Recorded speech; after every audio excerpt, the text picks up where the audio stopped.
Kalau Tuhan suruh saya melakukan sesuatu, saya tidak ragu. Apalagi kalau itu disuruh di firman Allah, misalnya susah sekali mengampuni. 7 kali 70, kalau suamiku yang suruh, tak ampuni 490 kali. Karena saya tahu he's always right, dia selalu benar. Dan saya tahu bahwa dia akan bertanggung jawab atas perintahnya. Asal kulakukan, aku urusan Tuhan.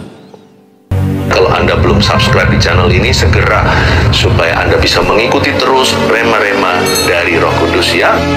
Yesaya 54 ayat 4 sampai ayat 6 saja pembahasan kita di ibadah yang satu ini. Saya bacakan lebih dulu. Janganlah takut, sebab engkau tidak akan mendapat malu. Dan janganlah merasa malu, sebab engkau tidak akan tersipu-sipu. Sebab engkau akan melupakan malu keremajaanmu, dan tidak akan mengingat lagi aib kejandaanmu. Sebab yang menjadi suamimu, ialah dia yang menjadikan engkau Tuhan semesta alam namanya. Yang menjadi penebusmu ialah yang Maha Kudus Allah Israel. Ia disebut Allah seluruh bumi. Sebab seperti istri yang ditinggalkan dan yang bersusah hati, Tuhan memanggil engkau kembali. Masakan istri dari masa muda akan tetap ditolak? Firman Allahmu. 3 ayat ini akan menjadi rema buat kita, jemaat yang ibadah di kebaktian siang ini.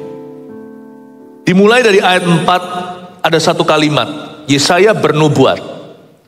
Dia menyampaikan pesan Tuhan di zamannya bagi bangsa Israel, dan firman ini berlaku di zaman kita.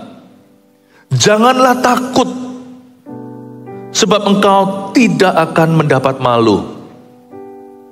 Kita nggak bisa berpikiran besar atau beriman kepada firman kalau kita memelihara perasaan takut yang berlebihan. Overthinking itu dosa. Karena overthinking itu sebuah statement, pernyataan iman, tapi bukan kepada Tuhan. Pernyataan iman kepada setan. Hai setan, aku percaya engkau akan mengalahkanku. Hai iblis, aku tahu kau akan menghancurkanku. Aku percaya akan kemampuanmu bahwa kamu bisa melakukan ini dan itu. Itulah akarnya ketakutan. Ketakutan itu susah untuk pergi begitu aja. Karena ketakutan itu iman alami di hati keturunan Adam dan Hawa. Ketakutan itu iman, tapi kepada setan. How can you have faith in God and faith in Satan at the same time? Bagaimana kita bisa mengimani Tuhan dan mengimani setan bersamaan? Tuhan gak suka dimadu. Buat pilihan dulu, siapa yang kita percayai? Buat pilihan, apa yang merupakan keyakinan hati? Jangan kita itu pelin-pelan. Tuhan sama setan jangan digabung di satu ruangan. Ruangan itu adalah hatimu. Janganlah takut sebuah perintah, seperti janganlah khawatir. Burung di udara dia pelihara. Tuhan suruh kita melihat kepadanya. Jangan takut ya, sebab engkau tidak akan mendapat malu. Kalau kita mau beriman pada Tuhan dan melihat penggenapan janji, kita mau merasakan kuasa firman Tuhan dan mengalaminya, kita harus lawan roh takut itu dengan firman Allah. Kalau kita takut, jangan keluar dari ruang doa. Hendaknya gereja itu menjadi tempat atau altar di mana kita mempersembahkan hidup-hidup rasa takut kita. Janganlah kita datang ke gereja ibadah lalu pulang tetap sama. Fisiknya boleh sama. Kita datang ke gereja pulang sama saja. Tetapi dalamnya harus beda. Kalau kita saat teduh secara pribadi masuk ke ruangan doa, kita keluar itu juga harus mengalami perubahan. Perubahan apa yang harus kita alami di dalam hati? Rasa takut itu harus dipersembahkan. Sebab rasa takutmu itu dewamu. Janganlah takut itu perintah yang tegas. Do not be afraid. Sekarang praktisnya, firman itu harus sampai kepada aplikasinya. Saya minta bantuan dari jemaat. Kira-kira apa ya perasaan takut yang harus kita singkirkan? Tahun ini jangan takut apa? Saya kasih contoh. Jangan takut gagal. Karena orang yang takut gagal biasanya gak akan mencoba. Ayo, gak boleh takut apa lagi? Yang simpel-simpel aja, nggak usah muluk-muluk. Misalnya, jangan takut tidur di kamar sendirian. Ya, lalu jangan takut kalau kita tidur matikan lampu. Jangan takut ke belakang sendirian. Itu lucu sebenarnya, itu silly, itu konyol sekali. Tetapi takut itu juga ada gladi resiknya. Takut itu ada latihannya. Latihannya biasanya takut kecil-kecilan. Biasanya orang itu nanti akan menjadi pecundang. Biasanya orang tersebut nanti membiasakan diri menjadi orang yang ketakutan. Takut itu jangan dimanja. Mau manja anak, manja dari kecil. Nanti besarnya dia jadi orang rusak. Anda memanjakan ketakutan dengan hal-hal yang konyol seperti tadi. Aku takut, I'm afraid of the dark. Saya pernah ngomong sama anak saya, kamu gak usah takut dengan kegelapan. Yang kamu perlu takut adalah jangan sampai hatimu penuh dengan kegelapan. Tapi kalau ruangan saja jangan takut. Nah, setan lihat kamu, setan yang ketakutan, lihat anak terang. Kok kamu yang takut kelihatan dia di gelap? Setan yang takut kebentur kamu. Setan itu yang takut ketemu kamu di dalam kegelapan. Anak Tuhan. Makanya itu kalau orang yang suka ketakutan gak usah nonton film horor-horor lah. Tambah jadi pikiran imajinasinya macam-macam ya kan. Tapi kalau sana berani ya gak perlu nonton horor lah. Berani gak usah dibuktikan. Orang berani itu gak punya waktu untuk perkara sia-sia. Saya sih males nonton gitu-gituan. Ada orang pernah ngomong sama saya, kenapa Pastor Philip takut ya? Ngapain dong saya pernah ketemu yang sungguhan kok. Ngapain saya lihat yang make upan. Itu semua make up artis my friend. Dibikin gini, bikin darah-darah. Saya pernah ketemu yang sungguhan kok. Gak perlulah berani itu dibukti-bukti itu gak perlu. Orang yang berani itu gak nganggur rohani. Orang yang berani itu punya misi, punya visi dalam hidupnya. Ngapain saya perlu di-entertain sama setan? Sama sekali bukan entertainment atau hiburan. Tapi kalau sana takut, gak usah nonton yang gituan. Malah imajinasinya nanti jadi berlebihan. Gak usah takut. Ayo, jangan takut apa lagi? Coba, siapa lagi? Kira-kira apa Pak yang gak boleh? Gak boleh takut apa tahun ini? Jangan takut apa? Jangan takut melangkah. Bagus sekali. Ya, bagus sekali. Gak boleh takut melangkah. Apalagi kalau kita tahu itu firman Allah. Apalagi kalau kita mengerti itu diajarkan oleh firman. Apalagi kalau itu adalah perintah Tuhan. Gak boleh takut apa lagi? Pak Sam, apa lagi? Kita gak boleh takut apa? Gak boleh takut? Gak boleh takut beriman kepada Tuhan. Betul. Oh, beriman kok takut? Aku takut beriman sama Tuhan. Nanti kalau aku beriman sama Tuhan aku dikecewakan. Kalau aku belum percaya sudah kecewa. Itu orang hebat sekali. Itu otomatis gagal. Jangan jadi orang yang imannya WO. Belum tanding sudah lari. Ya, belum perang sudah menyerah. Beriman memang penuh resiko. Ambil resikonya. Mendingan saya resiko beriman daripada resiko yang pasti dengan tidak beriman pada Tuhan. Nggak boleh takut apa lagi kira-kira. Saya minta bantu jemaat. Kalau yang belakang sorry ya, saya nggak bisa dengar. Jadi yang depan aja gini pun pakai masker. Jadi saya harus baca-baca. Kira-kira nggak boleh takut apa? Nggak boleh takut kecewa. Nggak boleh takut kecewa. Betul. Saya itu kalau punya ekspektasi, orang kiri kanan saya yang ketakutan. Kenapa? Karena saya itu imannya menurut beberapa orang, iman saya itu gede.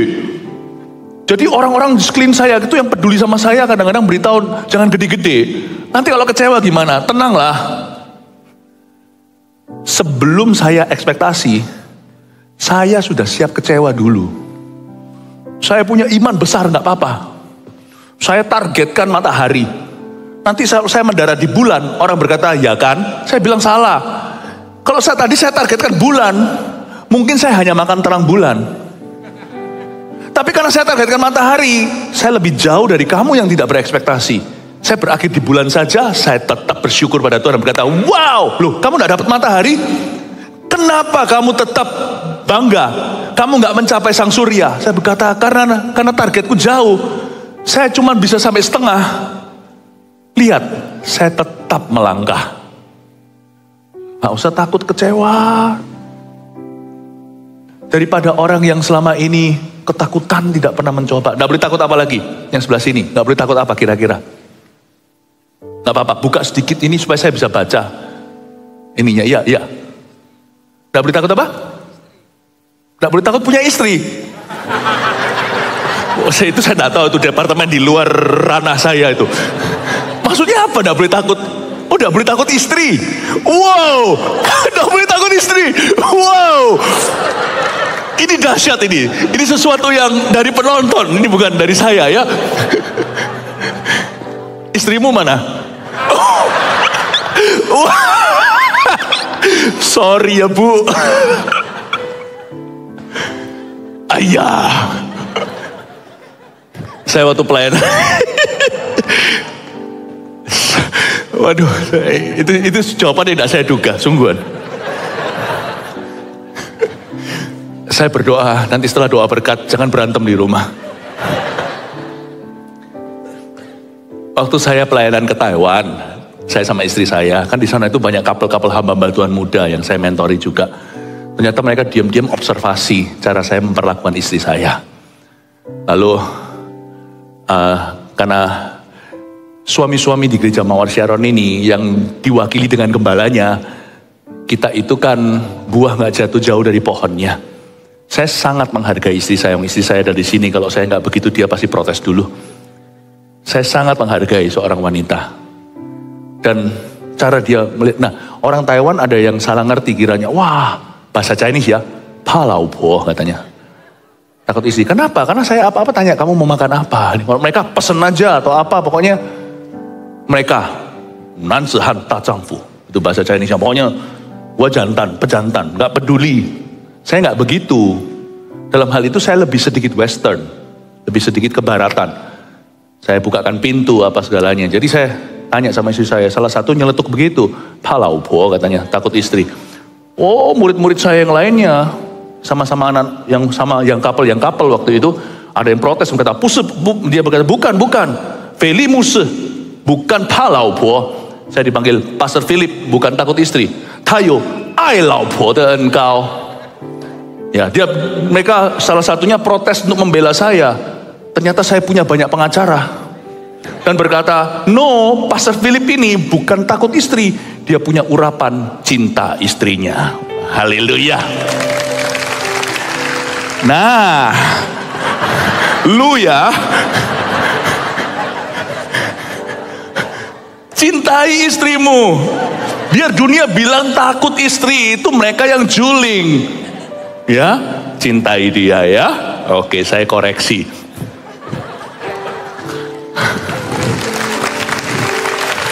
Yang pasti kalau kita mau diberkati tahun ini, jangan takut sama manusia. Jangan takut apa kata orang, sungguhan. Jangan takut. Karena itu toksik, membuat kita jadi terlalu perhatian dan prihatin soal pemikiran sesama kita. Padahal hidup mereka sendiri tidak berpusat pada kehidupan kita. Kenapa kita memberikan saham kosongan terlalu besar buat orang yang peduli hampa dalam hidup kita? Bukannya justru kita itu harus menghitung 5 roti 2 ikan. Di dalam hidup ini mungkin hanya 7 orang yang Anda perlu menjawab kepada orang-orang itu. Anda perlu bertanggung jawab kepada mereka. Pastikan bahwa hidupmu berarti buat orang-orang yang memang bermakna dalam kehidupan Anda. Jangan terlalu pedulikan sembarang siapa saja dalam kehidupanmu bisa bicara. Apalagi zaman sosial media. Wow. Kalau kita dengarkan semua orang, gak selesai-selesai saudara. Love even your haters. Orang-orang yang membencimu, yang bicara miring tentang dirimu, kasih mereka dan berkati. Mereka juga followers Anda di media. Tapi jangan izinkan takut akan mereka mendikte kehidupanmu. Apa yang boleh, apa yang gak boleh. Apa yang bisa, apa yang gak bisa. Tapi biarkan Tuhan yang jadi alfa omega, yang bicara dalam hidup Anda. Apa yang sepatutnya, apa yang tidak boleh di sana. Dan biarkan 5 roti 2 ikanmu. Beberapa orang yang ada di atasmu, di sisimu, sebayamu, atau selevel ya kan, atau orang-orang yang di bawahmu, yang berbicara ke dalam hidupmu. Saya izinkan murid-murid rohani, anak-anak rohani saya untuk berbicara dalam kehidupan saya. Kalau kita berada di atas, misalnya kita manajernya, atau kita direkturnya, atau kita pemimpinnya, atau kita pemilik sebuah toko misalnya, Anda perlu juga dengarkan orang-orang di bawah Anda. Jangan kita itu angkuh kebenaran sendiri. Tidak takut akan manusia bukan berarti tuli. Tapi Anda harus pilih-pilih selektif. Whom you want to listen to. Anda mau dengarkan siapa? Pilih-pilih siapa bisa bicara ke dalam kehidupanmu. Orang-orang di bawah kita juga perlu kita dengarkan, supaya kita bisa improve. Jangan angkuh. Tetapi orang-orang di atas kita juga ada yang Tuhan taruh. Misalnya yang belum menikah itu orang tuanya, sudah menikah pun perlu dengarkan nasihat orang tua. Gak tentu orang tuanya lebih rohani. Tapi kalau orang tua memberikan nasihat yang bagus, semua nasihat yang bijak itu datangnya dari Kristus. Dibubui kerohanian atau tidak, pemimpin rohanimu, kecuali kalau mereka menuntunmu ke dalam dosa, jangan mau. Tapi kalau mereka berbicara sesuatu yang menambahkan nilai plus dalam kehidupan Anda, dengarkan. Belajar untuk menunduk dengan bijaksana. Orang-orang di sisi kanan kirimu, makanya itu jangan bergaul dengan orang yang salah. Jangan duduk bersama dengan pencemooh dan mendengarkan nasihat orang fasik. Kita lagi bergumul sesuatu kok cari nasihat dari alamat yang tidak tepat. Tapi kalau di kiri kanan Anda, besi menajamkan besi, manusia menajamkan manusia, ada orang yang membuat Anda lebih tajam dalam segala keputusan yang baik, keputusan yang benar. Dengarkan mereka. Teman seperti itu aset saudara. Saudara seiman, rekan doa.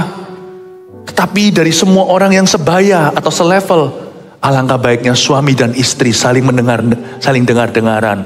Saya bersyukur di gereja kita itu husband and wife itu bisa kompak. Ya, bisa kompak. Bahkan yang ngomong gak boleh takut sama istri pun, saya rasa mereka tetap kompak. Bisa saling kompak, supaya jangan seperti Ananias dan Safira, salahnya bebarengan. Istri belajar untuk tegur suaminya, kasih masukan. Suami belajar untuk memberi masukan pada istrinya. Biasakan tanya, what do you think honey? Menurut kamu gimana sayang? Belajar untuk saling mengevaluasi. Meskipun tidak semua waktu itu tepat. Misalkan kalau Anda yang mau memberi input kepada pasangan, lihat-lihat. Jangan anytime langsung Anda shoot, tembak. Gak tentu dia siap, karena menerima masukan itu sulit. Menerima masukan, karena memberi masukan itu 50% lebih gampang daripada yang dapat masukan itu 100% ganjalannya. So be very wise, be loving to your partner. Belajar untuk penuh kasih kepada pasanganmu. Kalau Anda menyimpan input atau feedback atau masukan, Anda membencinya. Tapi kalau Anda hanya sekedar memberikan masukan, Anda juga membencinya. Manusia itu bukan robot alias punya perasaan. Tapi kalau karena perasaannya tidak kenaan, Anda tidak pernah kasih masukan, ya berarti orang itu akan kejegur ke dalam jurang, Anda biarkan. Anda mesti tunggu, tanya Tuhan, bukan tanya Tuhan lah. Tapi Anda sendiri bisa merasakan waktu yang tepat kapan. Dan susun kalimat. Kita perlu saling mendengarkan suami istri. Supaya kita jangan jatuh ke dalam lubang. Di dalam gereja kita, saya percaya Tuhan itu mengangkat yang namanya bukan Ananias Safira. Lawan kata Ananias Safira adalah Priscilla dan Aquila. Mereka berdua itu saling mengisi. Saya berdoa supaya di tempat ini setiap laki dan perempuan yang ditali dalam pernikahan holy matrimony bukan hanya menikah demi punya anak, tapi supaya mereka menikah karena pernikahan mereka menjadi semakin serupa dengan Tuhan. Bapak Ibu Saudara, jangan takut sama manusia. Jangan takut, apalagi ada banyak sekali jangan takutnya. Tapi sekarang saya berdoa ini menjadi PR-mu. Kalau Anda mau berpikiran besar, mau dipakai Tuhan secara besar, mau jadi berkat yang besar. Bahkan saya jarang ngomong begini, mau diberkati Tuhan secara besar. Anda tidak boleh menyimpan di kulkas hatimu yang dingin itu perasaan takut selama-lamanya. Lawan dalam nama Yesus. Do not fear. Jangan takut, sebab engkau tidak akan mendapat malu. Dan janganlah merasa malu sebab engkau tidak akan tersipu-sipu. Bedanya malu dan tersipu-sipu apa? Malu itu perasaan, tersipu itu jalan. Kalau hatimu ragu, jalanmu pun tersipu-sipu. Paham maksudnya? Tahun ini apapun yang kita kerjakan, write this down, catat ini, apapun yang Anda lakukan, do it by faith. Lakukan dengan iman. Setiap langkahmu mantap. Waktu saya masuk ke tahun yang baru ini, ketika tahun lalu saya doa untuk tahun depan, saya ngomong sama Tuhan Yesus begini waktu itu. Saya nggak tahu Anda ikut nggak yang online-nya saat teduh bersama, tetapi itu malam hari countdown jam 12. Dalam hati saya waktu saya berdoa untuk diri sendiri, saya ngomong begini sama Tuhan, make my steps certain. Aku minta, aku tidak semakin muda ya Tuhan, tapi aku minta setiap langkahku mantap. Every step I make, setiap langkah yang ku buat, aku minta ya Tuhan Yesus penuh dengan kemantapan. Saya berdoa sama Tuhan, baik itu langkah-langkah keputusan yang sifatnya pribadi, maupun langkah-langkah bagi saya keputusan yang merupakan gereja. Every step certain. Terus saya nggak membuat suatu langkah karena saya ikut-ikutan. Saya nggak ikut-ikutan baik itu gereja lain, nggak ikut-ikutan hamba Tuhan lain. Meskipun saya bisa belajar dari mereka, saya membuat keputusan every step that I make and that I make other people make, that I cause other people to make. Setiap langkah yang ku buat dan setiap langkah yang orang lain buat gara-gara saya minta Tuhan kemantapan. Boom, boom, boom. Aku menolak jalan tersipu-sipu. Pernah lihat orang tersipu-sipu? Misalkan kalau kita takut berdiri di depan orang banyak, yang mana itu tidak perlu dilawan.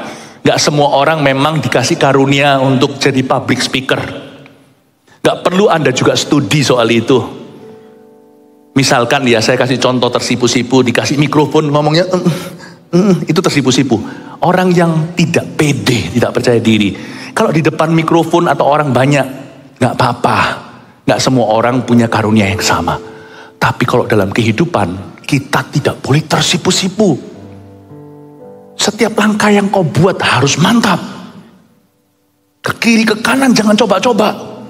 Misalkan ada orang yang mau buka bisnis baru, jangan berkata, tung tak untung nanti kita lihatlah. Lakukan bagianmu. Survei dulu. Cari tahu. Lakukan risetnya.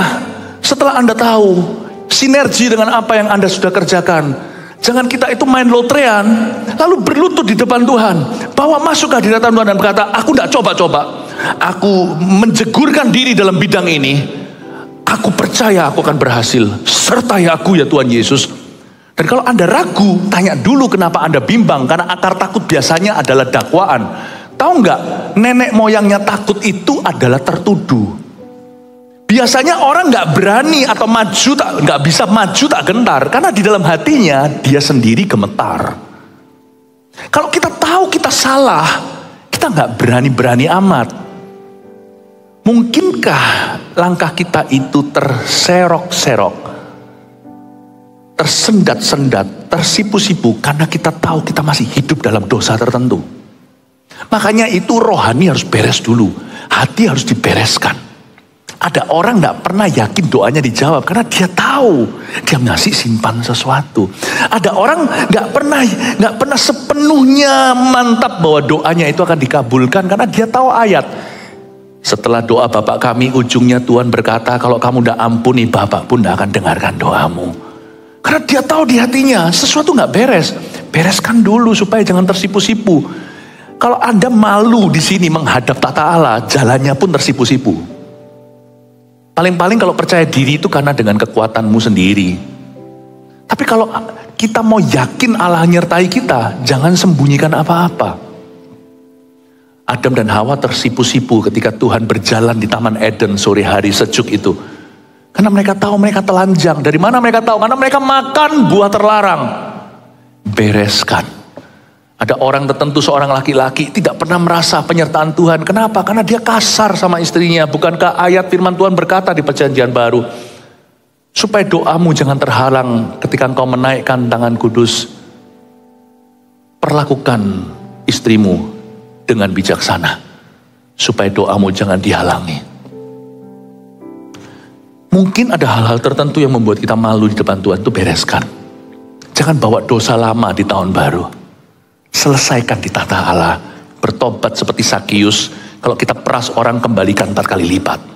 Ini bukan bicara tentang persembahan di gereja ini. Ini bicara tentang mengembalikan pada orang yang Anda rugikan. Balikkan interest-interestnya, gitulah ceritanya.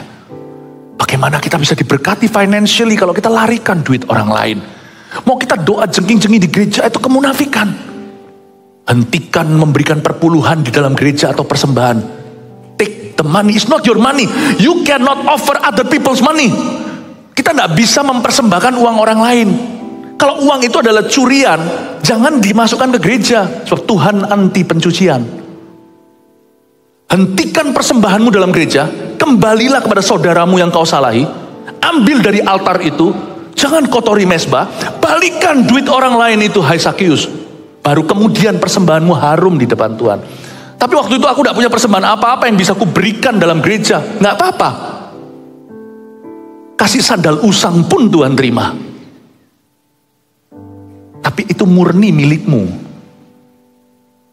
Amin Bapak Ibu Saudara. Makanya itu di gereja kita nggak berkata memberikan perpuluhan, pasti dikembalikan. Karena perpuluhan itu mengembalikan apa yang sah daripadamu, apa yang sah dari Tuhan dalam hidupmu. Makanya itu semua persembahan yang kita lakukan di dalam gereja itu keluar dari hati tulus sebagai pengabdian. Bukan sebagai imbalan nanti berapa kali ganda. Saya harap kita mengerti spiritnya gereja ini. Kita tidak mau jadi orang Kristen yang waktu menghadap ke tata Allah, kita malu menengadah karena kita menyimpan dosa. Habiskan di altarnya. Amin Bapak Ibu Saudara. Supaya kamu jangan tersipu-sipu, supaya langkahnya itu jangan ragu-ragu. Saya punya satu prinsip dalam hidup ini. Asal aku tahu hatiku benar di depan Tuhan ya, apapun aku terjang. Saya punya satu konsep. Tapi kalau saya tidak benar di depan Tuhan, apapun aku takut. Jikalau Tuhan tidak beserta kita, buat apa melawan siapa-siapa? Tapi jikalau Allah beserta kita, siapakah lawan kita? Bapak Ibu Saudara, nurani kita itulah aset kita terbesar untuk mengalami penyertaan Allah. Kalau kita tahu bahwa kita nggak salah, kita maju tak gentar. Kalau kita tahu Allah beserta kita, nggak ada alasan kita malu. Buat apa langkahku tersipu? Buat apa aku sampai merah-merah pipiku, lalu tidak berani melihat orang pada matanya atau eye contact? Contact my eye. Silakan kontak dengan mata saya. Saya copot kacamatanya supaya lebih kelihatan bola matanya. Anda tidak akan melihat apa-apa dalam jiwa saya kecuali kejernihan. Look into my eyes. Anda tidak akan menemukan dosa. Saya berani menatap apapun dengan kasih dan tegas. Saya berani mata saya ini melihat matahari sesungguhnya. Jangan sungguhan ya, kalau Anda melihat matahari buta nanti. Tapi mata saya berani melihat yang lebih terang dari matahari. Saya berani melihat anak Allah yang maha tinggi. Dan berkata, Lord, be with me. Walk with me. Jalanlah dengan aku. Aku berani. Meskipun saya tidak tahu nanti gimana persisnya Allah akan menyertai atau mengimbali dan mengabulkan doaku. But I know He will not say no to me. Dia tidak akan berkata tidak kepada saya. Boleh saya pasang lagi kacamatanya supaya saya bisa baca Alkitab? Amin Bapak Ibu Saudara. Jangan ada rasa malu waktu menghadap tata surya, sang surya kebenaran, agar jalanmu tidak tersipu-sipu. Jalan itu yang mantap. Jalan seperti tentara Tuhan. Jalan seperti berbaris sorga, seperti marching band. Glory, glory, hallelujah. Glory, glory, hallelujah. Glory, holy, glory, hallelujah. His troops are his truth. Ya Pak ya, his troops atau his truth ya. His troops are marching on. Kita harus mantap. Mau buat keputusan bisnis kayak pelayanan, multiplikasi sel grupnya, angkat siapa, Kalau kita mengangkat pemimpin misalnya dalam konteks CG, kita tidak usah malu. Karena kita tahu kita melakukan ini untuk Tuhan. Tuhan yang suruh. Kalau kita tahu Tuhan yang suruh, Tuhan yang bertanggung jawab. Kalau saya pilih seorang pemimpin, asal saya nggak ngawur, bang tut jendela wawah. Asal saya memilihnya itu berdasar kriteria. Kan ada kriteria Alkitab. Paulus tuliskan dalam surat-suratnya, seorang penatua jemaat harus titik-titik sebagai berikut.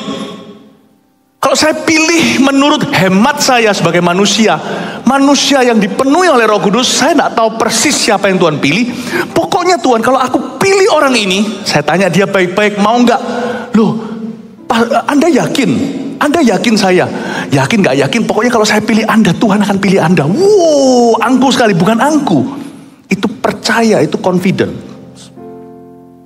Kalau saya tahu, saya sudah lakukan bagianku. Saya tahu Tuhan beserta, saya tidak akan malu. Keputusan saya tidak akan tersipu.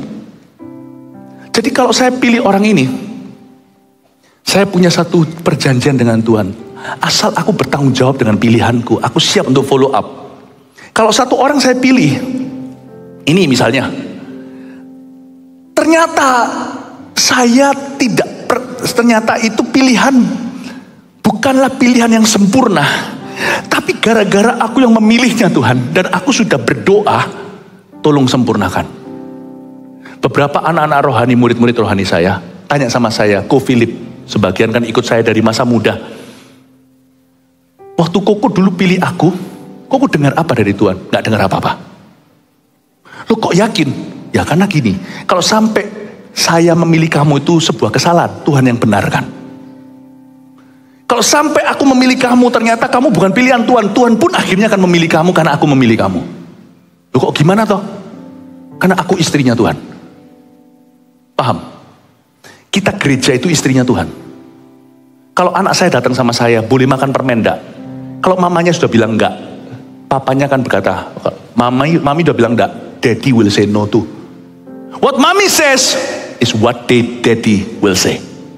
Apa yang mama katakan, itu papa katakan. Papa mama harus kompak. Itu yang disebut dengan covenant with God. Perjanjian dengan Tuhan. Itu yang disebut partnership with God atau kemitraan dengan Tuhan. Kita kan tidak bisa membuat keputusan yang sempurna. Tapi asal aku bertanggung jawab dengan keputusanku, aku sudah doakan dan siap untuk follow up. Siapa yang ku pilih, apapun yang ku pilih, semuanya tidak ada yang tersipu-sipu, semuanya akan mantap. Beberapa anak-anak rohani saya berkata, kalau gitu berarti aku sebuah kesalahan, kamu kesalahan yang indah. Mungkin bukan kamu pilihannya, tapi karena aku memilihmu, Tuhan memilihmu. Hari ini kamu jadi, hari ini kamu berbuah-buah, hari ini kamu menggembalakan ribuan orang. Suatu hari mungkin kalau di sorga Tuhan akan berkata, Philip, ini sebenarnya bukan pilihan awal, tapi karena kamu milih, ya akhirnya terpilih juga. Tapi lihat, buah-buah imanmu semua jadi, tidak ada satupun langkahmu ragu-ragu, semuanya mantap. Kecuali kalau kita pilih sesuatu yang jelas-jelas Alkitab bilang jangan, nah itu namanya nantang Tuhan. Kecuali kalau kita memilih sesuatu yang mendukakan hati Allah, sesuatu yang sifatnya dosa, nah itu namanya mencobai Allah. Tapi dalam hidup ini kan banyak sekali pilihan yang kita tidak tahu persisnya. Berapa banyak di antara kita itu yang menunggu jodoh yang sempurna sampai hari ini tidak menemukannya. Ya Tuhan, asal orang itu adalah anak Tuhan. Asal orang itu kulihat kriterianya bertanggung jawab. Bukan seorang schizophrenic, bukan seorang yang posesif. Dia punya pekerjaan tidak tentu, dia terlalu mapan. Tidak sesuai dengan standar lah yang diinginkan. Tapi orang itu punya pekerjaan tetap dan dia bertanggung jawab. Dan asal orang itu sudah masuk dalam kriteria doaku. Bapak, ibu, saudara, berapa banyak orang yang menunggu jodoh yang sempurna sampai hari ini tetap menunggunya. Tapi ketika Anda jadi dan taruh pilihan, yang penting harus bertepuk sebelah tangan loh ya. Jodoh tidak bisa begini, satu tangan saja. Tapi ketemu, sini suka, sana suka, jadi nanti Tuhan sempurnakan. Lihat nanti mereka sejoli yang sangat sempurna di mata orang lain setelah puluhan tahun menikah.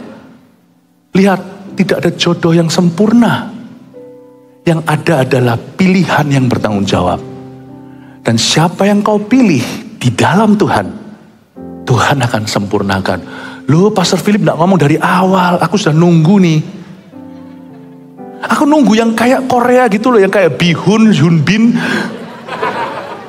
Bihun ya. Yang Yang ada bukan bihun bunhin, yang ada Tono di sebelahku. Sorry yang namanya Tono.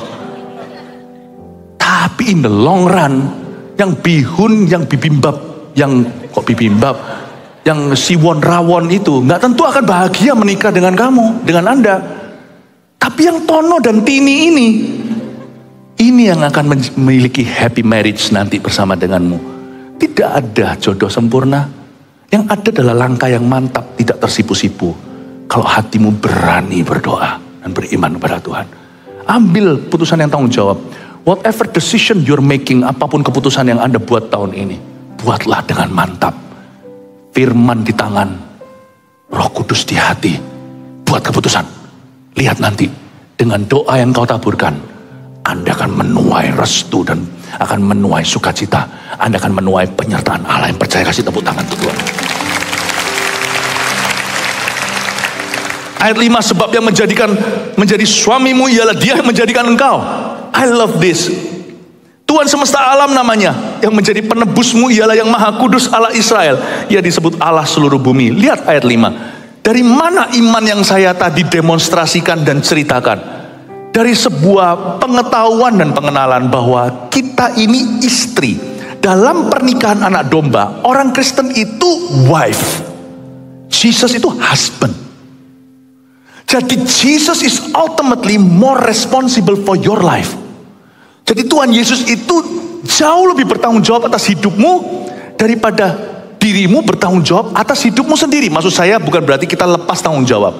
No, kita hanya bisa notoknya, maksimalnya membuat keputusan yang paling bijaksana menurut hemat kita sebagai anak Tuhan. Kita hanya bisa membuat keputusan terbaik. Tapi faktor X itu sebenarnya adalah faktor G, faktor God namanya Tuhan. Yang tidak bisa kau baca. Dialah suamimu, dia itu bertanggung jawab atas hidupmu. Saya itu tidak terlalu menghiraukan. Nanti outcome ujungnya itu apa? Asal saya membuat keputusan hari ini itu bercermin dengan firman. Dan dengan Roh Kudus di hati saya yang menimbang-nimbang segala keputusan. Saya tidak takut. I know my husband. Saya ngomong gini itu gak enak, saya ini laki-laki. Ya.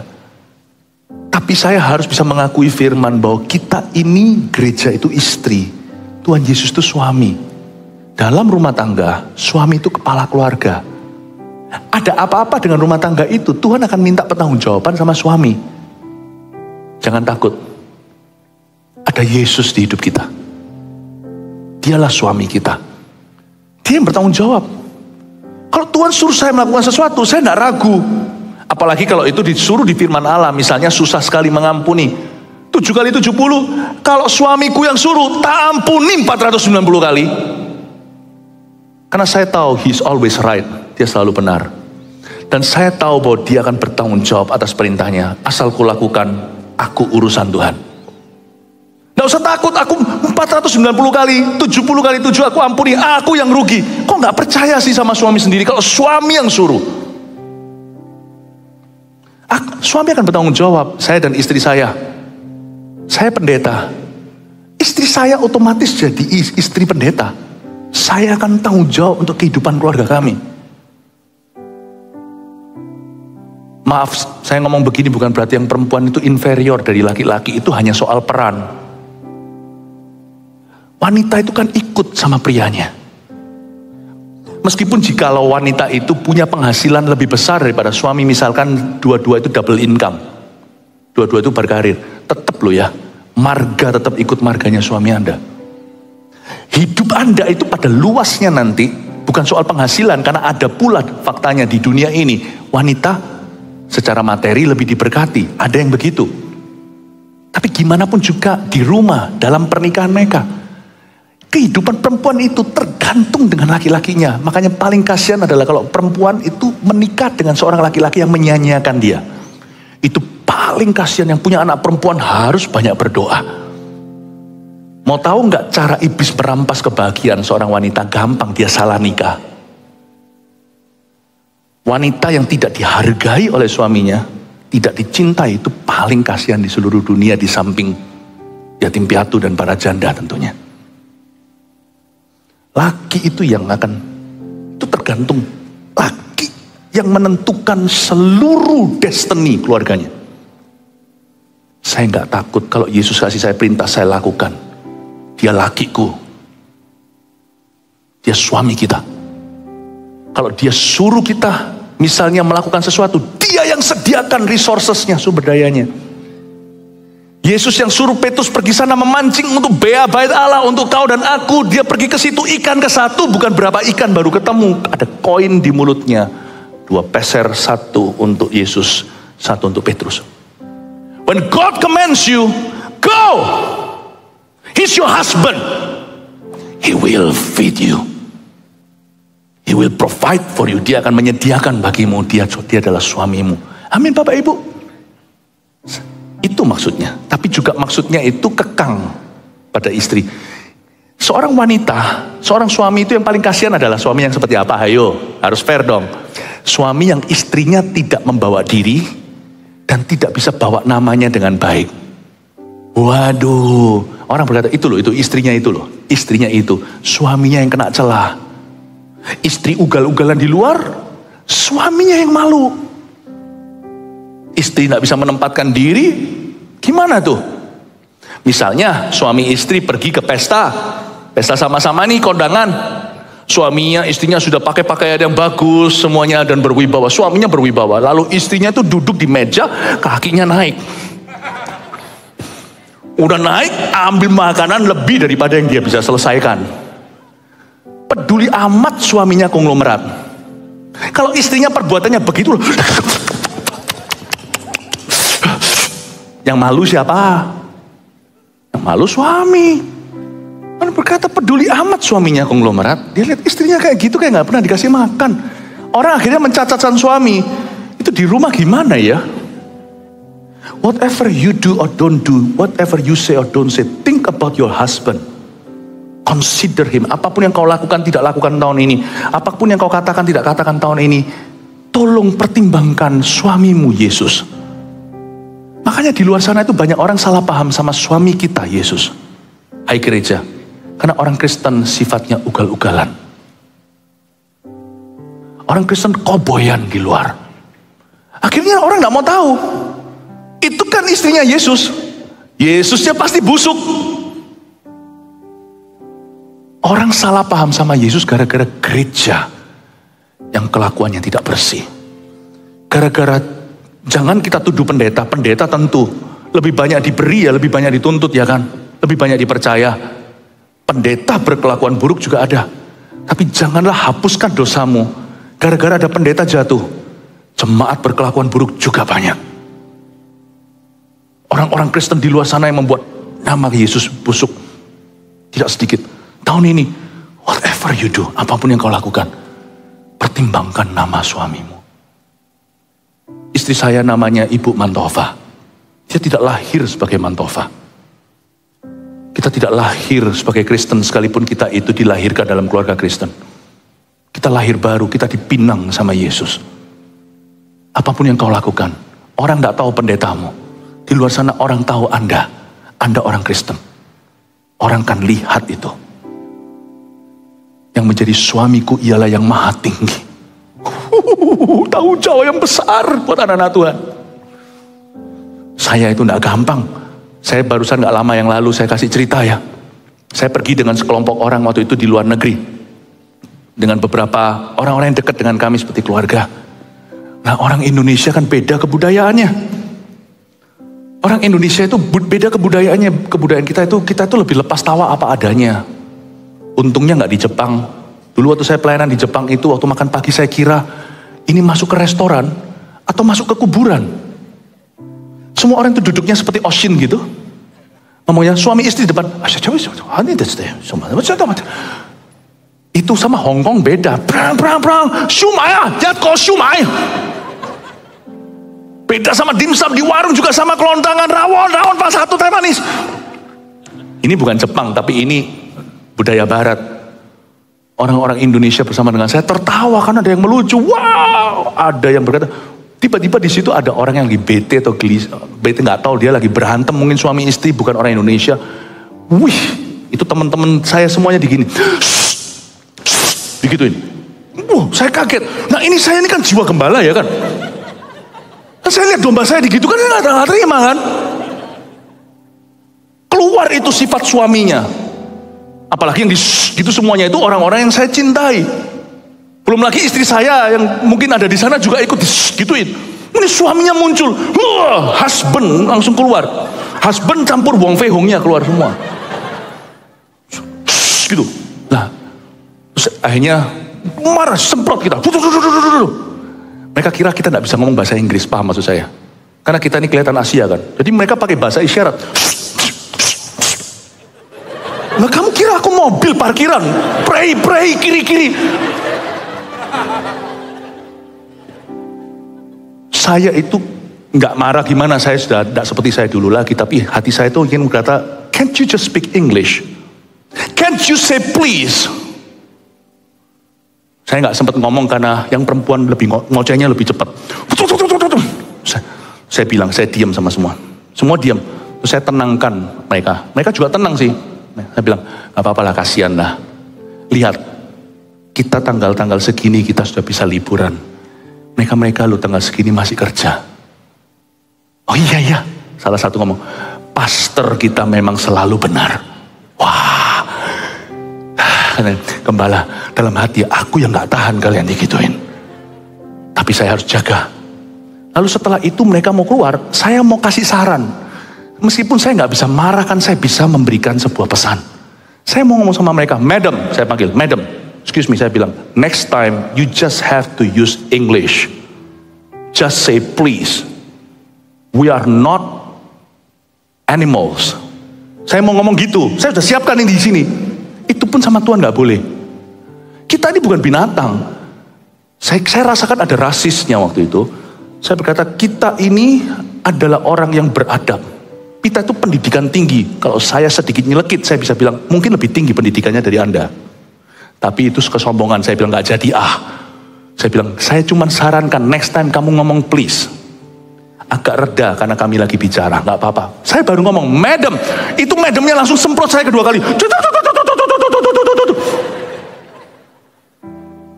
Saya diam, oke. Lalu dia pergi. Tuhan ngomong gini, se-husband kamu, you are more a wife to me.